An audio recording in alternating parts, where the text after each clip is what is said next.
There are forces of good and forces of evil at work in the world today. What are these forces? Who is responsible for the good? And who is responsible for the evil? Richard Shaw talks about current events which are rarely discussed by the mainstream media, events that affect us all. This program seeks to identify, to inform, and to equip the believer for what's ahead. Welcome to What in the World is Going On? American, pro-life, pro-Second Amendment, here only by the grace of God. Well, I hope you watched it. The CPAC crowd, they erupted with applause when Donald Trump asked them, "Do you miss me yet?" Sometimes President Trump doesn't need many words to cause a crowd of patriots to roar with applause. His first words upon taking the microphone at CPAC in Orlando this past weekend, it was simple, yet relatable. "Do you miss me yet?" the president asked. Former President Donald Trump addressed a packed crowd of conservative voters at CPAC in Orlando this past Sunday. He was teasing a possible triumphant return to the White House in 2024. A quote, "With your help, we'll take back the House, we'll win the Senate, and then a Republican president will make a triumphant return to the White House. And I wonder who that will be," asked Donald Trump. I wonder who that will be. I have a lot of information that I'm going to be referencing, but I want to note that Trump started off early by saying that President Biden's first month in office was the most disastrous of any president in modern history. He repeated the claims that the 2020 presidential election was rigged against him. He hinted Sunday at running for president again in 2024, attacking Biden and the Democrats for failing to enforce America's laws and saying, quote, "This alone should be reason enough for Democrats to suffer withering losses in the midterms and to lose the White House decisively 4 years from now. Actually, they just lost the White House. I may even decide to beat them for a third time." End quote from Donald Trump. The former president also downplayed divisions with the GOP that arose following the January 6th Capitol riot and the subsequent impeachment trial, claiming, quote, "The only division is between a handful of Washington, D.C. establishment political hacks and everybody else all over the country." Trump noted that we all knew that Biden was going to be bad. Well, last Sunday, Trump slammed Biden in his opening comments at the Conservative Political Action Conference, saying, quote, "We all knew the administration would be bad, but none of us even imagined just how bad it would be and how far left they would go." He never talked about this, Trump added. Noted that Biden made several comments that he was okay with energy when he wasn't.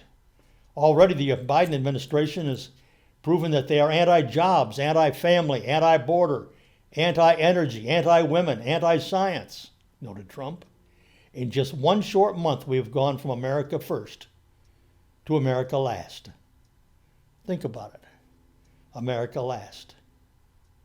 There's no better example of that than the new horrible crisis on our southern border, said Trump, as he attacked Biden on his immigration policy that includes stopping construction on the border wall. "We did a good job. It was all working," said Trump. "Now he wants it all to go to hell. When I left office just six weeks ago, we had created the most secure border in U.S. history. We'd built almost 500 miles of the Great Border Wall that helped us keep those numbers down. And now they don't want to complete it. The Democrats' number one policy," Trump added, "was to make sure that the wall would not be built or financed." Well, Trump's administration had got the financing, ended catch and release, asylum fraud, and so much more. There were some really rough customers entering our country, said Trump. It took the new administration only a few weeks to turn this unprecedented accomplishment into a self-inflicted humanitarian national security disaster. Now the hordes are coming up by the tens of thousands. They're all coming to take advantage of the things that Biden said by luring everybody to come to America. All the goodies free, except, of course, to American taxpayers. Trump railed against China, and he railed against Biden re-entering the World Health Organization. Former President Trump noted that Biden's decision to rejoin the WHO, that's the World Health Organization, while defending his own action to pull out over the reaction to China and the coronavirus. Trump noted that, they're really puppets for China. He was referring to the WHO. They called and they wanted us to stay in. I said, how much are we paying? And I checked on it, and it was approximately $500 million. How much is China paying? About $39 million.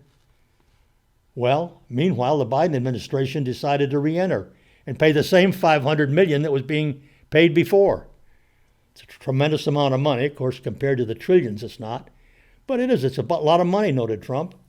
Why would China pay $39 million and we're paying about $500 million? Why? That's a year, by the way, folks. So if we could have made the same deal that China had, $39 million. Most conservatives believe in standing up to China, bringing back factories and supply chains, and ensuring that America, not China, dominates the future of the world. We took in hundreds of millions of dollars from China during my administration. Hundreds, Trump noted. It was a one-way street. We took in hundreds of millions, and during negotiations, they would say, look, we don't want any more of those tariffs. Those tariffs we took in so much money for us. And what happened is they're becoming competitive. However, in all fairness to China, the United States made a pre-COVID trade deal with the country. But once COVID happened, Trump noted, I was no longer caring so much about the trade deal because what happened with that virus was disgraceful. Trump added that companies that leave the United States to create jobs in China and other countries, those that have ripped us off for years, they should not be rewarded. But that's what the Biden administration is doing. But of course, as you know, they've got a very close personal relationship with China. I don't know what good that's going to lead to for America or Americans. Trump also reminded CPAC listeners about the endless wars that were ended under him. Former President Donald Trump said that when he left office, the endless wars that go on forever, well, it virtually ended. But the Biden administration is taking steps to erase that period of success. Trump noted that he would go down when the war casualties came back, and he'd see the caskets, the coffins coming in. He'd see the parents and wives and husbands, the little kids. Trump said at the conference, 19 years in Afghanistan, we have it down to almost nothing left. And I hear now they might want to go back in. Iraq, remember? I used to say, don't go in, but if you're going to go in, keep the oil. Well, we went in, but we didn't keep the oil. My administration has made historic peace deals in the Middle East like nobody ever thought was possible. And not a drop of blood was shed. Further, Trump noted, not one American soldier had been killed in Afghanistan in over a year. Think of it, not one. Troops have also largely been coming home. The Biden administration, meanwhile, is already taking steps to re-enter the international Iran nuclear deal, including unilaterally withdrawing our crippling sanctions on Iran, foolishly giving away all of America's leverage before negotiations have ever begun. And I noticed just this morning on the TV international news, this is me talking, the Iranians don't want to talk to us. They're going to hold out for even more. Biden is in charge. The deals have changed. Trump noted, however, if there'd been a fair election, matters would have been much different. And the United States would have had a deal with Iran right now, the first week of his new term. They wanted those sanctions off, said Trump, but Biden took them off for nothing. For nothing. Now you watch how tough they negotiate. And Biden First day, Keystone shut down. No fracking. And how many millions of our taxpayer dollars to supply abortions in third world countries? During his speech at CPAC, Trump also slammed Republicans, those that won't fight Democrats. It's time for tough, strong, energetic Republican leaders with spines of steel to take office and lead this nation into the future. A quote from former President Donald Trump last Sunday, while railing against party members who show more passion for condemning their fellow Americans than they've ever shown for standing up to Democrats, the media, and the radicals who want to turn America into a socialist, communist country. Washington top establishment Republicans, Trump said in his speech, should be spending energy in opposing Biden, House Speaker Pelosi, Senate Majority Leader Schumer, and the Democrats. But instead, he said there are Republicans like Romney, Ben Sasse, Richard Burr, Bill Cassidy, Susan Collins, Lisa Murkowski, and Pat Toomey. And in the House, Tom Rice, Adam Kinzinger, Dan Newhouse, Anthony Gonzalez, and of course, the warmonger of all, a person who loves to send our troops in fighting, good old Liz Cheney. Trump pointed out that Cheney had been censored in her own state, and her poll numbers have been dropping faster than any human being I've ever seen, he noted. Hopefully they'll get rid of her in the next election. His quote. Trump also said that Democrats are vicious. There's evil there, and they're vicious. They're smart, and they do one thing. You got to hand it to them. They always stick together. You don't have Mitt Romneys in the group. They all stick together. Trump in his speech also noted again that it's time to break up the big tech monopolies. He resumed his rebuke of big tech monopolies, calling for free speech, sanctions, and a repeal of Section 230 of the Communications Decency Act. Trump added a call for major antitrust sanctions for social media companies holding bias against conservatives and violating constitutional protection of free speech. And if the federal government refuses to act, Trump noted in every state in the union where we've got the votes, and it's a lot of them, big tech giants like Twitter, Google, Facebook should be punished with major sanctions whenever they silence conservative voices. Trump hailed the fight against big tech censorship in Florida by their governor, Ron DeSantis, and the Republican leaders in Texas. He noted there's no time to waste on this. We all know what he's talking about. Conservatives can't be heard, but oh boy, the libs can. And they can't be sued for it.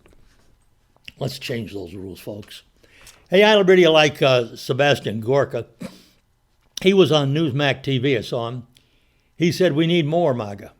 Yep. Former President Donald Trump reshaped the Republican Party, according to Gorka, and he needs to continue to move it forward under the Trump vision. Gorka noted this over the weekend on Newsmax TV. We need a new PAC, Gorka told host John Bachman. He said this was on special coverage of the ACUC. His PAC is essential, noted Gorka. You know, if he wants to run for president, then I think he will. He's going to have that PAC. Trump has vowed to bring MAGA Republicans back, including primary challenges against his detractors and the never-Trump members of his own party. We need to have a real America First, Make America Great Again PAC, run by people who aren't the classic strategists or the grifters from the swamp. People who have proven themselves to be loyal to the Trump vision. Not the man, the vision. And to make sure we've got more Lauren Boeberts, more Matt Gaetz, more Jim Jordans. A quote from Gorka on Bachman. We do that, and we'll be golden. And Trump did point out last Sunday, we do know that he knows, as I know, he won the last election. During his speech at CPAC on Sunday afternoon, Trump made no bones about the fact that he won the 2020 election. The reason he's not in the White House is because of a system that's been reconfigured for fraud and a cowardly Supreme Court. He also warned Americans worried about future elections that H.R. 1, that's that bill for congressional Democrats are pushing, will permanently enscore election fraud. In his first public speech since he left the White House, Trump made it perfectly clear he knows he was cheated out of the election victory. During the course of laying out the Trumpism principles that should be the center of the Republican Party, Trump said that one of the party's primary goals would be to ensure honest elections that can give everyone confidence in the future of his country. Currently, he noted, few have that confidence. As matters stand, the process is completely corrupt. Without honest elections, who has confidence? You cannot have a situation where ballots are indiscriminately poured in from all over the country, tens of millions of them, coming all over the place, illegal aliens, dead people voting. Many other horrible things are happening that are too voluminous to even mention. This election was rigged, noted Trump, and the Supreme Court and other courts didn't want to do anything about it. By the way, did you hear the CPAC crowd? They agreed with him, roaring, "You won." Trump explained that the state changes to election processes that bypassed their legislation were unconstitutional. Trump also noted his extraordinary coattails. 120 out of 122 House candidates who Trump endorsed won. In the Senate, Trump was able to get a lagging Mitch McConnell over the top and helped 8 or 10 other senators. And Trump himself did pretty spectacularly. He noted he received almost 1.5 million more votes than all the Republican House candidates combined. So how the hell is it possible that we lost, he asked. It's not possible. No way, folks. He noted, I got more votes. I got more. And it wasn't just me. When I say I'm talking about us working together. We got more votes than any incumbent president in the history of our country. Almost 75 million votes. Trump noted he got 12 million more votes than in 2016. He carried Florida, Ohio, and Iowa by large margins. And he won 18 of America's 19 bellwether counties. There's never been anything like it. And yet, did Biden win? Nah. The election, Trump noted, was a disgrace to our country. He's got a laundry list of ways to make the election fair. Let's hold them on a single day, not over weeks. Let's limit absentee ballots to those who prove they cannot make it to the polls. Demand voter ID, universal signature matching, and citizenship verification. And let's enforce a stringent chain of custody requirements. Trump saved some of his harshest words for the Supreme Court. They didn't have the courage, he's referring to the Supreme Court, they didn't have the courage to act, but instead they used process and lack of understanding. I was told the President of the United States has no standing. It's my election, it's your election, and we have no standing. We had almost 25, if I can't remember, it was almost 20 states go to the Supreme Court so that we would have standing. They rejected it. They should be ashamed of themselves, he noted, for what they've done to our country. He noted they didn't have the guts or the courage to make the right decision. They didn't want to talk about it. You saw it. You saw it in the votes. You saw it, folks, in their lack of action. Disgusting, wasn't it? I want to bring this in. Trump's definition of Trumpism. One of the most important points he made is he had no intention of splitting off from the Republican Party.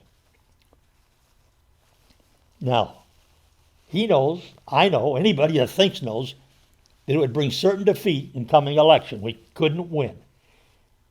Instead, he articulated Trumpism, that's a set of principles that we ought to use to set the tone for the Republican Party in coming years, at least if Republicans want to win. Trump speaking. Since the disastrous election outcome, many people have been agitating for a new party, a MAGA party.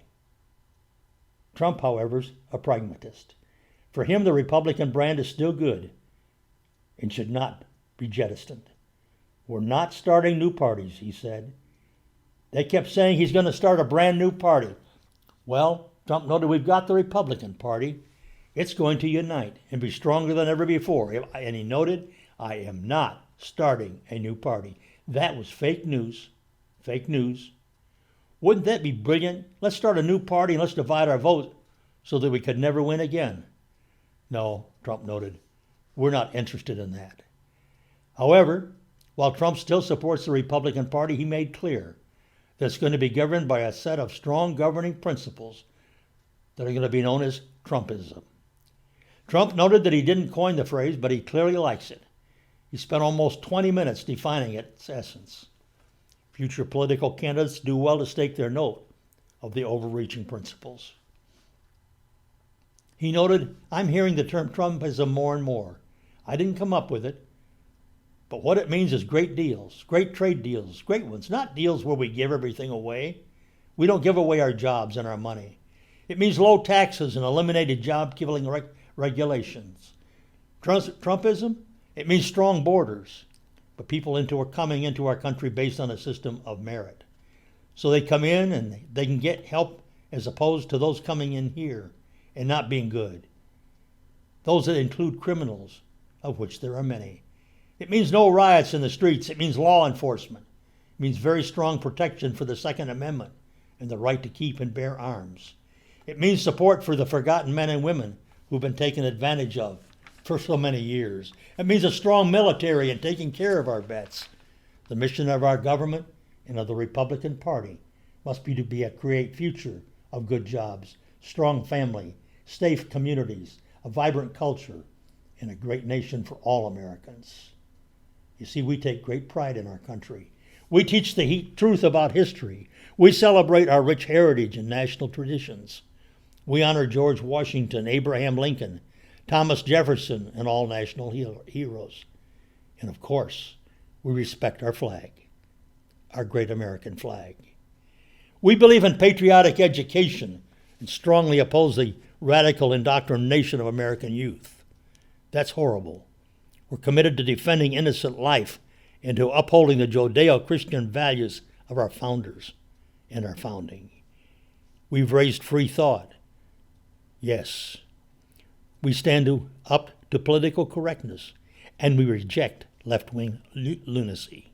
And in particular, we reject cancel culture. We know that the rule of law is what it is and the ultimate safeguard, and we affirm that the Constitution means exactly what it says as written. That's right, as written. We believe in law and order, and we believe that men and women of law enforcement are heroes who truly deserve our absolute support. We don't defund the police. We believe in standing up to China, shutting down outsourcing, bringing back our factories and supply chains, and ensuring that America, not China, dominates the future of the world. Companies that leave America to create jobs in China and other countries that have ripped us off for years should not be rewarded. They should be fined and punished. These are the convictions that define our movement today and must simply define the Republican Party in the years ahead. Very simple, isn't it? It's really quite simple. We must pass comprehensive election reform, and we need to do it now. Now more than ever is the time for tough, strong, and energetic Republican leaders who have spines of steel. We need strong leadership. We cannot have leaders who show more passion for condemning their fellow Americans than they have ever shown for standing up to Democrats, the media, and the radicals who want to turn America into a socialistic, eventually a communistic country. Instead of attacking me, he noted, and more importantly the voters of our movement, top Republicans in Washington should be spending your energy and dollars opposing Biden, Pelosi, Schumer, and the Democrats. Trump just spelled out what he spent for the 4 years of his presidency trying to do and what all Republican candidates should be demanding. You know, it's a winning agenda. In fact, it's an agenda that won. But then, whatever. As more Americans suffer Biden's depredations, more Republicans should be hollering about these principles and promises and be shouting it from the rooftop. As I said several programs ago, I'm so proud to say that I am a true Trump supporter because our President Donald Trump really rides high in the saddle. God bless until next week.